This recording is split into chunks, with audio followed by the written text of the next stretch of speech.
जिस उम्र में बच्चे मतलब खिलौनों से खेलते हैं या पहाड़े रट रहे होते हैं, उस उम्र से सुहानी शाह लोगों के दिमाग से खेल रही हैं। वो खुद को एक मेंटलिस्ट कहती हैं, यानी मन पढ़ने वाली कलाकार। आज हमारे पास सुहानी शाह के एक बहुत ही गहरे और दिलचस्प इंटरव्यू का ट्रांसक्रिप्ट है। तो हमारी कोशिश यही रहेगी कि हम इस बातचीत के जरिए सिर्फ उनकी कहानी न जानें, बल्कि उनकी कला के पीछे का जो दर्शन है उसे भी समझें। जादू, भ्रम, मेंटलिज्म, ये सब आखिर है क्या? चलिए आज इस गुत्थी को थोड़ा सुलझाते हैं। इंटरव्यू की शुरुआत ही एक ऐसे पल से होती है जो मतलब दिमाग को झकझोर देता है। सुहानी इंटरव्यू लेने वाली से कहती हैं कि वो अपने बचपन की सबसे पक्की सहेली का नाम सोचें। थोड़ा रुकती हैं, मुस्कुराती हैं और कहती हैं नाम छोटा सा है। और फिर वो नाम बता देती हैं, आप बीनू के बारे में सोच रही हैं। और इंटरव्यू लेने वाली तो हैरान, वो कहती हैं कि ये बीनू तो एक पेट नेम है, मतलब ऐसा नाम जो किसी सोशल मीडिया प्रोफाइल पर भी नहीं मिलेगा। तो अब यहां से सवाल खड़ा होता है, ये कोई दैवी शक्ति है या कुछ और? ये होता कैसे है? और यहीं पर सुहानी की कला का सबसे दिलचस्प पहलू सामने आता है। वो पूरे इंटरव्यू में अपनी कला को ट्रिक या धोखा कहने से बचती हैं। हाँ, मैंने भी नोटिस किया, वो बार बार कला शब्द इस्तेमाल करती हैं। बिल्कुल। उनका तर्क है कि जब शाहरुख खान पर्दे पर रोते हैं तो वो हमें बेवकूफ नहीं बना रहे हैं, वो अभिनय की कला दिखा रहे हैं।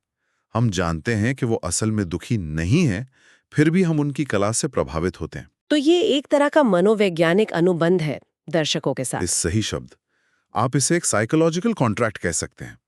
वो कह रही हैं, मैं आपको धोखा नहीं दे रही, मैं आपको एक अनुभव में शामिल होने का न्योता दे रही हूं। और इससे दर्शक रक्षात्मक होने के बजाय उस अनुभव का हिस्सा बन जाते हैं। लेकिन एक मिनट, क्या ये थोड़ा विरोधाभासी नहीं है? मतलब आखिरकार हर जादू के पीछे कोई ना कोई तरीका, कोई ट्रिक तो होती है। तो फिर कला और ट्रिक के बीच की ये जो लाइन है, ये इतनी जरूरी क्यों है? बहुत अच्छा सवाल है। ये रेखा इसलिए जरूरी है क्योंकि ये इरादे को बताती है। एक ठग आपको धोखा देने के लिए ट्रिक का इस्तेमाल करता है। एक कलाकार आपको हैरान करने, मनोरंजन करने के लिए अपनी कला का इस्तेमाल करता है, भले ही उस कला का जरिया एक ट्रिक हो। सुहानी का जोर इसी बात पर है कि उनका मकसद धोखा देना नहीं, बल्कि एक ऐसा भ्रम पैदा करना है जिसका आप हिस्सा बनना चाहें। अच्छा, तो यहीं से ये सवाल उठता है कि इस कला के फिर कितने अलग-अलग रूप हैं? क्योंकि हम अक्सर जादूगर, इल्यूजनिस्ट, मेंटलिस्ट इन सबको एक ही समझ लेते हैं। हाँ, और वो इसे बहुत अच्छे से समझाती हैं। बिल्कुल। उन्होंने पत्रकारिता का एक उदाहरण दिया जो मुझे काफी पसंद आया। हाँ, वो कहती हैं कि जैसे जर्नलिज्म एक बड़ी कैटेगरी है, पर उसके अंदर कोई ग्राउंड रिपोर्टर होता है। कोई स्पोर्ट्स जर्नलिस्ट होता है। हाँ, तो कोई पॉलिटिकल एनालिस्ट हाँ, जो स्टूडियो में बैठकर विश्लेषण करता है। हाँ, है सब जर्नलिस्ट्स, लेकिन काम अलग है। ठीक उसी तरह। ठीक उसी तरह जादू यानी मैजिक एक मुख्य श्रेणी है। इसके अंदर इल्यूजनिस्ट आते हैं जो बड़े बड़े स्टेज शो करते हैं, जैसे किसी को हवा में उड़ाना। ये दो टुकड़ों में काट देना। हाँ, फिर होते हैं स्ट्रीट मैजिशियन जो ताश के पत्तों से हैरान करते हैं। और फिर आते हैं मेंटलिस्ट जो किसी सामान से नहीं बल्कि आपके दिमाग से खेलते हैं। और मेंटलिज्म की परिभाषा को अगर और खोलें तो ये बस इस भ्रम को पैदा करने की कला है कि कोई आपका दिमाग पढ़ सकता है। सुहानी साफ कहती हैं, कोई सच में किसी का दिमाग नहीं पढ़ सकता। अच्छा, जी ये वो खुद मानती हैं। जी हाँ, वो कहती हैं कि उस असंभव चीज को संभव दिखाने की जो कला है, वही मेंटलिज्म है। ये ठीक वैसा ही है जैसे एक इल्यूजनिस्ट किसी को काटने और फिर से जोड़ने का भ्रम पैदा करता है। हम जानते हैं कि वो इंसान सच में नहीं कटा, लेकिन वो भ्रम इतनी सफाई से पेश किया जाता है कि हम हैरान रह जाते हैं। तो मतलब हर मेंटलिस्ट और इल्यूजनिस्ट एक जादूगर है? बिल्कुल, लेकिन हर जादूगर इन चीजों में माहिर नहीं होता। सुहानी ने भी तो अपने करियर की शुरुआत एक इल्यूजनिस्ट के तौर पर ही की थी। वो बड़े-बड़े स्टेज शो करती थी। बाद में उन्होंने मेंटलिज्म का रास्ता चुना, जो कहीं ज्यादा मुश्किल और सूक्ष्म कला है।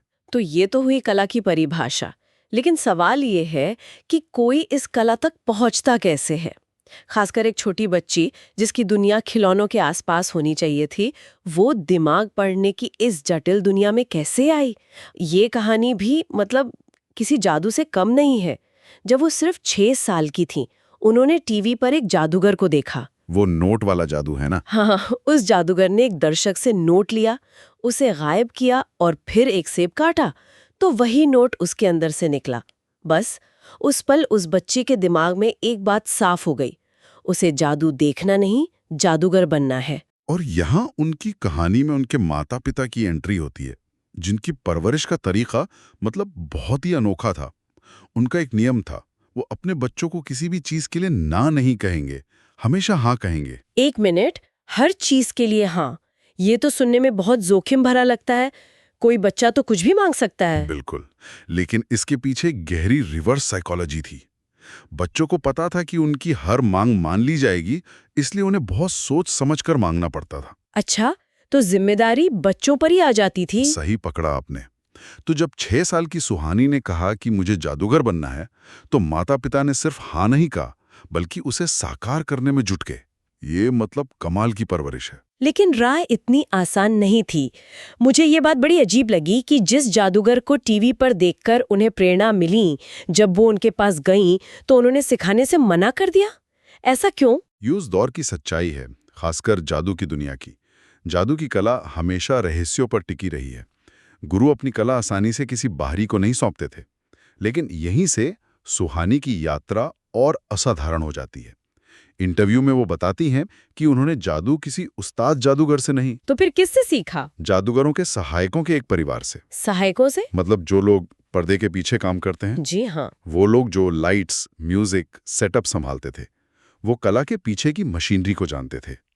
ये दिखाता है कि भारत में जादू सिर्फ एक कला नहीं, बल्कि एक परंपरा है, और सुहानी ने उस परंपरा में अपना रास्ता खुद बनाया, किसी उस्ताद से नहीं, बल्कि कला के गुमनाम कारीगरों से सीखकर। और जैसे जैसे उनका करियर आगे बढ़ा, एक बिल्कुल नई और शायद ज्यादा खतरनाक चुनौती सामने आई।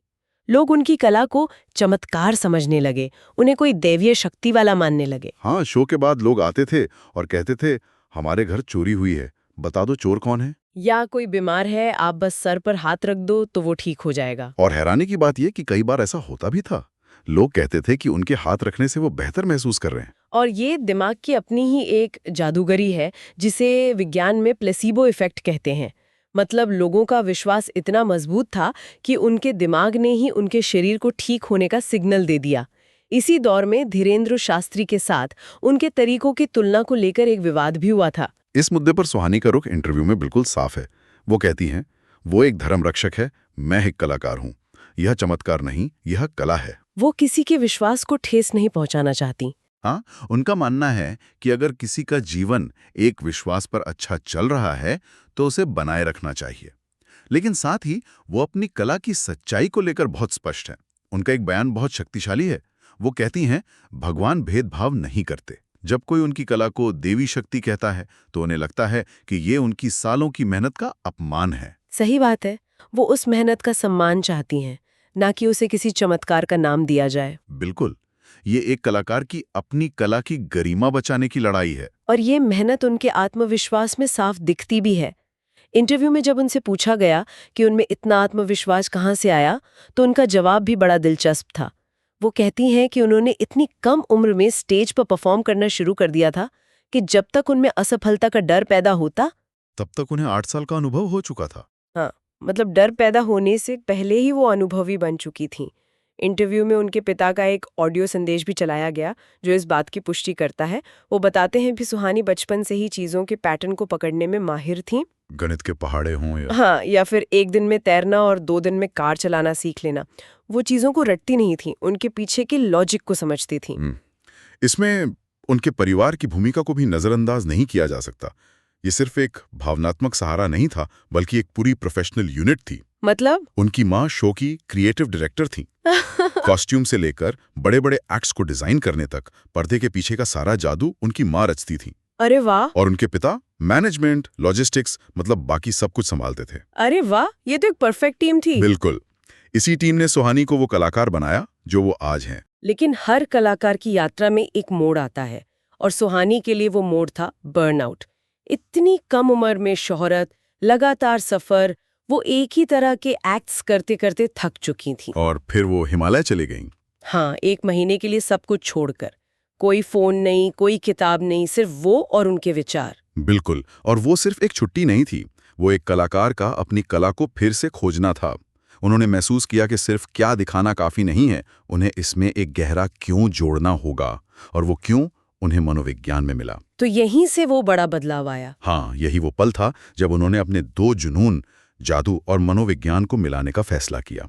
उन्होंने समझा कि उनकी कला सिर्फ हाथ की सफाई नहीं, बल्कि इंसानी दिमाग, उसके व्यवहार, उसकी सोच को समझने की कला है। और इसी सोच के साथ इल्यूजनिस्ट सुहानी मेंटलिस्ट सुहानी बन गई। बिल्कुल, उनकी कला अब सिर्फ एक प्रदर्शन नहीं रही, बल्कि एक गहरा अनुभव बन गई। हवा होता है। हाँ, सुहानी वहां रखे एक पौधे को उठाने को कहती हैं और पौधे के नीचे एक कागज रखा होता है जिस पे पहले से आनंद लिखा हुआ था।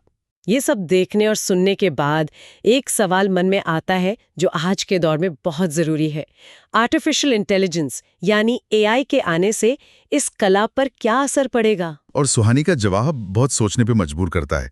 उनका मानना है कि टेक्नोलॉजी जादू को और बेहतर बना सकती है, नए रास्ते खोल सकती है, लेकिन एक चीज है जो खतरे में पड़ सकती है, और वो है आश्चर्य का भाव, मतलब एलिमेंट ऑफ वंडर। इसे थोड़ा और समझाइए। सोचिए, आज हम एआई से कुछ बनाने को कहते हैं और वो सेकंडों में बना देती है।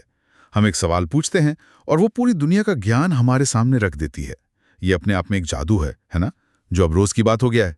सही बात है। तो जब तकनीक रोजाना ऐसा जादू कर रही हो जो कल तक असंभव लगता था, तो एक कलाकार का जादू खास कैसे रह जाएगा? ये कला को चुनौती देता है कि वो सिर्फ असंभव को संभव ना बनाए, बल्कि उसमें मानवीय स्पर्श, कहानी और भावनाएं भी जोड़ें। वो चीजें जो एआई शायद ही कभी कर पाए। बिल्कुल। और शायद यही विचार हम अपने श्रोताओं के लिए छोड़ सकते हैं। जब तकनीक हमारे चारों ओर हर रोज जादू कर रही है, जब हमारे फोन हमारे दिमाग को पढ़ने का दावा कर रहे हैं, तो क्या हम एक इंसान द्वारा की गई कला और उससे मिलने वाले उस शुद्ध आश्चर्य की सराहना करने की क्षमता खो रहे हैं? इस पर सोचिएगा।